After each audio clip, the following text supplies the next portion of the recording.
Hi, I'm Daniel, and both these seasons don't have as many bad episodes as season 6 and 7, but they have enough for a combined list.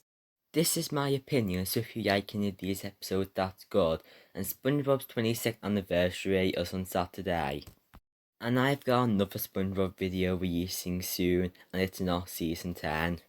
It's something that's released around this time in SpongeBob's run. Anyway, on to the list. 10. Kenny the cat. SpongeBob becomes a super fan of Kenny, a cat who holds his breath underwater.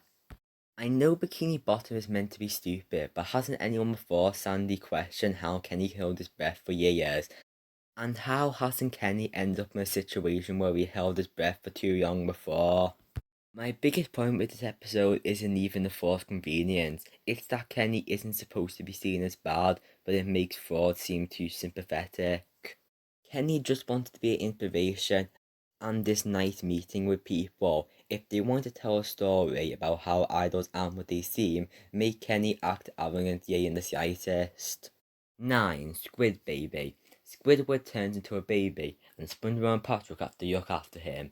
Generic Squidward Torment episode with a twist of SpongeBob babies, which isn't Camp Coral. The show was weak, but not because of that. 8. The executive treatment.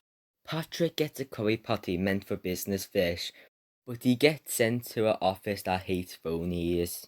This episode is really beyond. Patrick pretending to be a businessman could be funny, but barely anything happens. Patrick's season 9 episodes were mostly great except this because his character isn't entertaining dumb. The Gunboy episode The Founder has a very similar plot, but it's done so much better.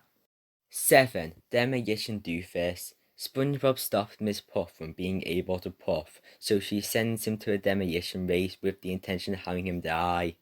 Miss Puff's character was ruined here, because while she normally hates SpongeBob, she wouldn't have wanted him dead in all the other episodes. 6. SpongeBob, you're fired.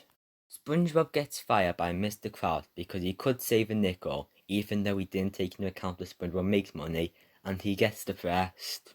This episode is really dragged out for a double special. It spends too long with SpongeBob's sadness and only gets to him finding a new job late into the episode. I think the title was made first and the writers had to extend it to a marketable special.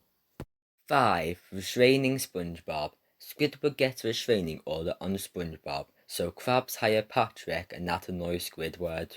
Episodes that overly torment Squidward for no reason are getting repetitive to discuss, especially when they're as bad a numbers of restraining SpongeBob is. And that plot twist is very easy to predict. 4. Oral Report. SpongeBob starts getting stage fright for a speech he has to do in boating school, so he gets help from Patrick and Sandy. I can't put this episode any lower than this because it does have a lot of very funny moments. Like Patrick and Sandy both suggesting that Sandy should give SpongeBob a face icing. But our report is heavily flawed. Patrick is unlikable. The opening scene does a bad job at giving a reason why SpongeBob gets stage fright, especially because a reason isn't needed.